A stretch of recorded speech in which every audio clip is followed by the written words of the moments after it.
메르스 중동호흡기 증후군. 이번 주, 일면 오늘 내일이 고비라고 합니다.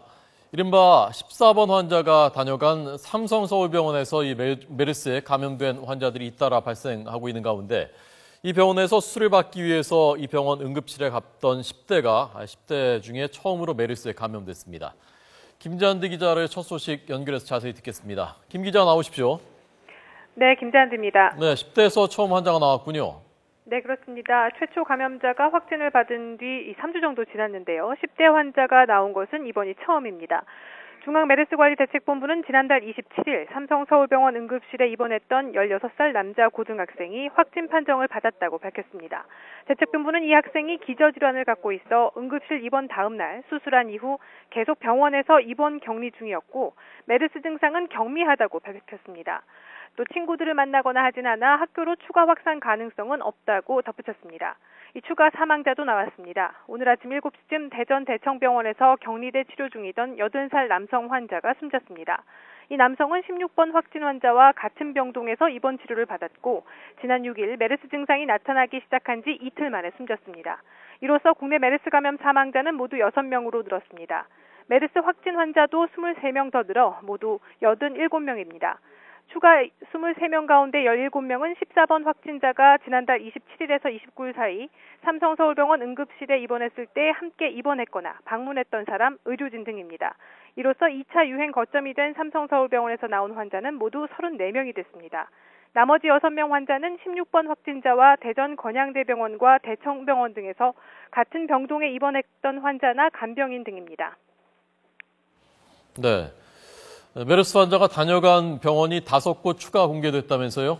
네, 그렇습니다. 그리고 어제 정부가 공개한 병원 외에 이 메르스 환자가 거쳐간 병원 5곳이 추가됐는데요.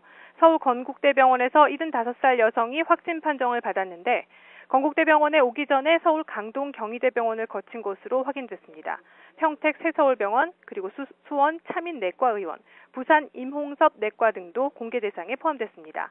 따라서 이른바 메르스 병원은 6개 시도에 29곳으로 늘었습니다. 추가 환자가 나오면서 격리 대상자도 크게 늘어 2,500명을 돌파했습니다.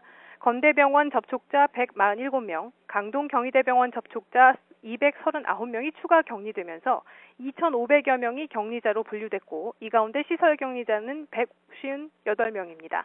이 대책본부는 2차 메르스 유행 거점인 삼성서울병원에서 환자가 늘어나는 것은 감염된 지 닷새에서 7일 사이에 증상이 나타나는 것을 고려하면 내일쯤 고비가 될 것으로 보입니다.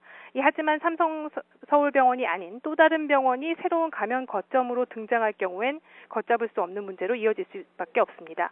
또 평택 성모병원의 1차 유행은 거의 끝나 더 이상 환자가 나오지 않을 것이라고 판단했습니다. 네. WHO 세계보건기구가 우리 정부와 공동 조사를 한다면서요? 네, 그렇습니다. 이 WHO는 한국 정부와 함께 공동조사단을 꾸려서 내일부터 조사를 시작한다고 밝혔습니다. 지금까지 메르스 확산에 대응한 조치의 적정성을 평가하고 추가 조치나 전략적 조정의 필요성 등을 점검하는 마디가 될 예정입니다. 이렇게 국제기구까지 조사에 나선 이유는 한국이 사우디아라비아에 이어서 세계 2번째로 많은 메르스 환자 발병국이 됐기 때문입니다. 이 세계보건기구 집계를 보면 메르스 발병 건수는 사우디가 환자 1,026명으로 세계에서 가장 많고 그 다음이 한국으로 87명입니다. 의료 전문가들은 그러나 환자가 계속 늘어날 수는 있지만 한국에서 메르스 바이러스가 사멸하지 않고 풍토병으로 정착할 가능성은 그리 높지 않다고 진단했습니다. 지금까지 사회정책부에서 YTN 김지한드입니다.